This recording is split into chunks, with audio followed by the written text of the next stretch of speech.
नमस्कार दोस्तों, स्वागत है आपका गार्लिक रिपोर्ट चाइना में। जैसा कि आपको आज का टॉपिक दिख रहा है कि कितनी बुआई करनी चाहिए इस साल। कुछ दर्शकों के सब्सक्राइबर लोगों के कमेंट भी आया था इस बात पे कि कितनी बुआई करनी चाहिए इस बार, वो बताइए। तो ये जानने का सबसे बढ़िया तरीका मैं आपको बताऊंगा और इस वीडियो को पूरा देखिए। सबसे पहला मेरा हाथ जोड़कर निवेदन है कि इस वीडियो को पूरा देखिए। बाकी वीडियो के लिए मैं कभी बोलता नहीं हूँ कि आप पूरा देखें, जैसा आपको ठीक लगे वहाँ तक देख लेते हैं, कोई बात नहीं, मेरे लिए तो कोई इससे दिक्कत नहीं है। पर ये वीडियो ज़रूर पूरा देखें और आपको इसके नीचे कमेंट भी करना है। क्या कमेंट करना है मैं आपको बताऊँगा। आज अपन इसके सभी तथ्यों पे बात करेंगे और जो साइकोलॉजी होती है किसानों की मेन, उस पर बात करूँगा मैं, कैसे क्या करते हैं किसान। और जैसा कि टॉपिक है उसके बारे में बात करते हैं। सबसे पहले कि अपने को जानने का सबसे बढ़िया तरीका क्या है कि कितनी बुआई करनी है। उसका सबसे बढ़िया तरीका है कि अपने आसपास वाले जो किसान मित्र हैं, आपके मित्र हैं, आपके रिश्तेदार हैं, आपके पास के गांव वाले हैं, आपके गांव वाले हैं, जो भी मिलने वाले हैं जो लहसुन की खेती करते हैं, उनसे आप ज़रूर पूछें कि उन्होंने पिछले साल कितनी बोवनी की थी, इस साल कितनी बोवनी कर रहे हैं और उसका कारण क्या है। कारण का मतलब जैसे अगर वो बोवनी बढ़ा रहे हैं तो क्यों बढ़ा रहे हैं, और घटा रहे हैं तो क्यों घटा रहे हैं, उसका कारण भी पूछिए साथ में। और कम से कम 8, 10, 15 जनों से आप पूछिए।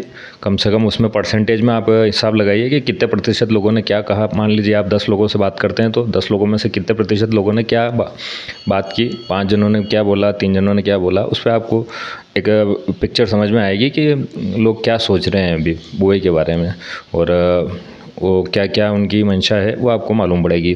और ये डिटेल आपको इस वीडियो के कमेंट सेक्शन में जाके कमेंट भी करना है, अपने ज़िले का नाम लिखना है और आपको क्या लग रहा है साइकोलॉजी, आप स्वयं कितनी बोवनी करेंगे और आपके आसपास वाले लोग कितनी बोवनी करेंगे और आपके गांव वाले कितनी बोवनी करेंगे, ये परसेंटेज में कमेंट में करिए। तो अपन अलग अलग जगह से, आप जब सभी किसान अगर ये कमेंट करेंगे तो अलग अलग ज़िलों का सारे का अपना का रेशो पता चलेगा कि कहाँ क्या सोच रहे हैं किसान। तो ये ज़रूर करिएगा। और ये इसके अलावा और विशेष कोई उपाय नहीं है कि बोवनी कितनी होगी और अपने को क्या करना है। अपन सभी जनों से अपन पूछ के, बात करके, आगे रख के पूछें उनसे, स्वयं चर्चा करें, तो उससे अपने को पता चलेगा कि अपने को क्या करना है। तो ये अभी इसका ज़रूरी भी है टॉपिक। ये समय अपने बोवनी का समय चल रहा है, अपने को निर्णय लेना है कि बढ़ाना है या घटाना है बोवनी को। तो अवश्य में आप सभी से पूछिए और उसके जो भी नतीजा आपको लगता है, आपकी जो भी सोच है, बेझिझक इसमें कमेंट करिए वीडियो के अंत में। और एक और दूसरी चीज़ है, इस चीज़ को जो इफ़ेक्ट करती है वो है माल बेचने की जो साइकोलॉजी रहती है लोगों की, वो भी चीज़ इसमें इम्पेक्ट करती है बोवने में। वो किस तरह से करती है मैं आपको बताता हूँ। अब पिछले 2 सालों से, पिछले साल में क्या हुआ, अपन 2022 की बात करें तो शुरुआत से लेके बाज़ार घटते दिसंबर तक तो बहुत ज़्यादा बाज़ार घट गए। तो इसकी वजह से क्या है कि लोगों को इस साल की जो साइकोलॉजी बनी कि अपने को माल, इस साल जब भी सीज़न चालू हुई तब लोगों ने माल बेचना चालू कर दिया कि यार पिछले साल तो माल अंत में बहुत कम बिक गया था, अपने तो जो बिक रहा है अच्छा बिक रहा है, 4000, 5000 जो भी बिक रहा था उस समय पे, तो लोगों ने माल बेचा। तो ये एक साइकोलॉजी होती है माल बेचने की। तो अगले साल क्या साइकोलॉजी बनेगी, अगले साल ये साइकोलॉजी बनेगी, अरे यार पिछले साल तो पूरे साल बाज़ार थे 10,000 के आसपास चल रहे थे, तो माल बेचने की कोई जल्दी नहीं करेगा। अगर बोवनी ज़्यादा भी होती है तो भी उसमें भी फिर भी अपने को बाज़ार मिलेंगे, एकदम नहीं घटेंगे। उसकी मुख्य वजह यही है कि एकदम से आवक का प्रेशर नहीं बनेगा। तो लोगों की जो साइकोलॉजी है माल बेचने की, वो पूरे साल माल बेचेंगे। एक मुश्त में जो सीज़न चालू होता है उस समय पे माल नहीं बेचेंगे, जैसा इस साल किया लोगों ने। तो इसकी वजह से क्या, बाज़ार एकदम से धड़ाम से टूटेंगे नहीं। तो बोवनी करनी चाहिए मेरे हिसाब से। और आगे की बात करें अपन,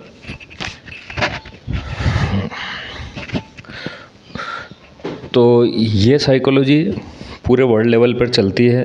सभी देशों के किसान एक जैसे ही होते हैं, चाइना वाले किसान भी ऐसे ही होते हैं, जैसा अपने यहाँ कम ज़्यादा माल होता है वहाँ पे भी होता है। और अगले साल अगर माल धीरे बेचेंगे, अगर रकबा बढ़ भी जाता है, 125% हो जाता है, मान लो थोड़ा बहुत बढ़ता है, तो उसके बावजूद भी माल मार्केट में नहीं आएगा और लोग उसको और ख़रीदने के चक्कर में रहेंगे। इस साल स्टॉकिस्ट लोगों ने अच्छा पैसा कमाया, 2 गुना 3 गुना किया। तो लोग क्या करेंगे, जो बोवनी नहीं कर पाएंगे वो माल इकट्ठा करेंगे वो भी स्टॉक में लेंगे। जिनके पास ऑलरेडी माल है वो और लाने की सोचेंगे, तो इसकी वजह से माल शॉर्टेज रहेगी। शॉर्टेज समझ रहे हैं, मतलब एक अच्छा लेवल बना रहेगा भाव का। अगर ज़्यादा घटता है तो लोग बेचेंगे नहीं, माल लेने चले जाएंगे। तो अगले साल भी मेरे को सुरक्षित लग रहा है। और इस विषय में आपको और थोड़ी सी और भाव चक्र का मैंने एक वीडियो बनाया है, लहसुन का भाव चक्र समय चक्र में किस प्रकार चलता है। ये वीडियो भी आप जाके देखें, जो नए सब्सक्राइबर बंधु हैं, जिन्होंने नहीं देखा, जिन्होंने देख लिया वो समझ गए होंगे। और फिर भी उसको 2 बार देखें, 3 बार देखें, आपको समझ में आएगा कि कैसे क्या चलता है सिस्टम। और मैं स्वयं भी 2 साल 3 साल बोवनी नहीं करता हूँ, फिर 2 साल 3 साल बोवनी करता हूँ, इस सिस्टम से चलता हूँ, तो मेरे को फ़ायदा भी रहता है। जिस साल में 4000 5000 से कम बाज़ार, 4000 से कम रहते हैं, मेरे पास माल नहीं रहता है।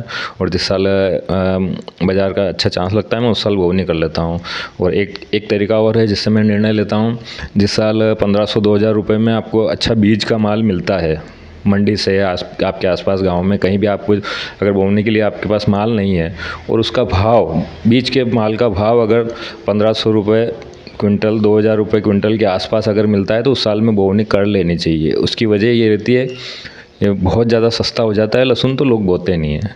ये वही साइकोलॉजी है, और सब भेड़ वाली चाल है, एक तरफ भागते हैं। अगर इस साल जैसे इस साल अगर बोवनी करेंगे तो मुझे नहीं लग रहा बोवनी ज़्यादा होगी। उसकी वजह 2 वजह भी है। एक तो कुछ पानी कम भी है कुछ इलाकों में, और दूसरी वजह ये है कि बहुत सारे किसानों की साइकोलॉजी ये लग रही है मुझे तो, यार अगले साल बाज़ार नहीं आएंगे, क्योंकि इस साल बाज़ार है तो बहुत ज़्यादा बोवनी हो जाएगी।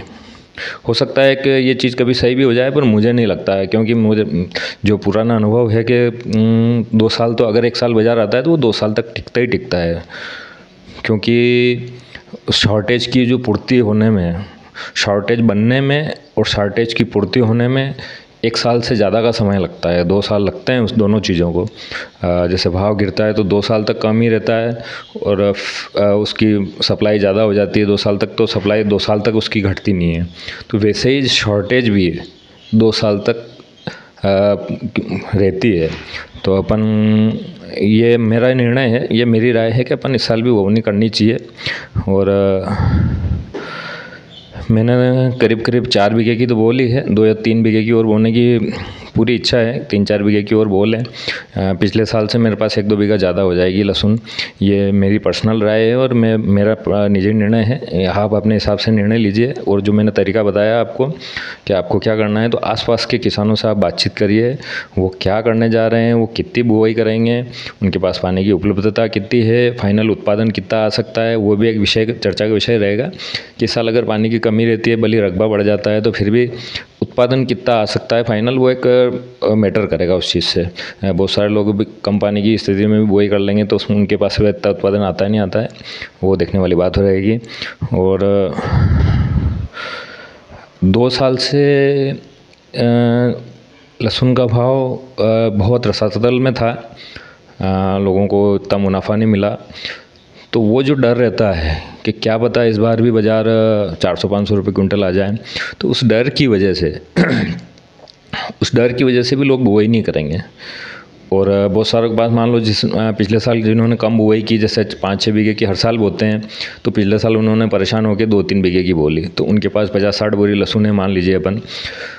तो उस 50-60 बोरी में से अगर वो रकबा बढ़ाते हैं, तो उनको 10-15 बोरी 20 बोरी बीज में जाता है, तो उनको वो लगता है यार अभी तो इसके पैसे आ रहे हैं, क्या मालूम अगले साल बुआई करें तो ये जो पैसे आ रहे हैं वो भी नहीं आए।